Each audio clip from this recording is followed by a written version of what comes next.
আসসালামু আলাইকুম। আমার বার্থডেটা আমার কাছে সবসময় অনেক বেশি স্পেশাল।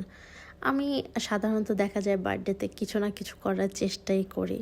তো এই জায়গায় আমি কিছু এডিবল এনেছিলাম কেকের জন্য। তো কেকটা আমি নিজেই বানিয়েছি। কারণ আমার হাতের কেক সবাই অনেক বেশি পছন্দ করে। বাট আমি এডিবলগুলো কিভাবে যে দিব বুঝতে পারতেছিলাম না। তো জিজ্ঞাসা করতেছিলাম যে এভাবে দিলে কি ভালো লাগবে নাকি এইভাবে?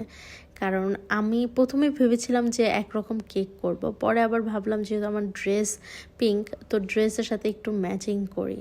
তো এডিবলগুলোও পিঙ্কের মধ্যেই এনেছি। এরপরও বিভিন্ন টপার এনেছিলাম। তো এই টপারটা আমার কাছে ভালো লেগেছে বার্থডের। ১ম এ ইচ্ছে ছিল যে আমার নাম লিখিয়ে আনবো, বাট অতটা সময় ছিল না। কাস্টমাইজ করে ভেবেছিলাম যে আমার নাম দিয়ে তারপরে আনবো।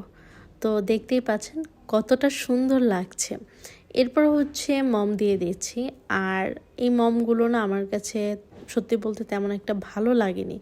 কারণ অন্য যেসব মমে অনেক বেশি ফায়ার হয়, ছবি তুললে ভালো লাগে।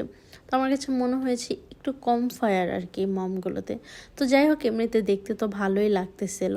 বাট যখন আমি মমগুলো মানে ধরিয়েছি তখন আসলে বুঝলাম যে আসলে মমগুলো অত একটা ভালো ছিল না। তারপরও যেটাই হোক না কেন, এখন কেক কাটার পালা। আমি অনেক বেশি মিস করতেছিলাম আমার বাংলাদেশের সব ভাই বোনদের, অনেক বেশি। কারণ 2024 সালে আমি যখন বাংলাদেশে ছিলাম, আমার বার্থডেটা এত সুন্দর করে ওরা করেছিল। শুধু একটা না, নানু বাসায় ঈশিত আপু সারপ্রাইজ দিয়েছিল। এরপরে রাত 12টা বাজে আমার কাজিনরা আমাকে সারপ্রাইজ দিয়েছে। এরপর শিবচর গিয়ে একটা হল রুম ভাড়া করে ওইটাতে আমার বার্থডে পার্টি করে। খুবই মজা হয়েছিল 2024-এ। তো সবাইকেই অনেক বেশি মিস করতেছিলাম। আর কেকটা আপনাদের দেখাই, কেকটা কিন্তু অনেক বেশি টেস্ট আর কি। তো এরপরে যেটা হলো, আরও কিছু ভিডিও ছিল যে ভিডিওগুলো কেটে গিয়েছে, যেটা আমার একটু মনটা খারাপ হয়ে গিয়েছে। আমার সাথে এটাই হয়।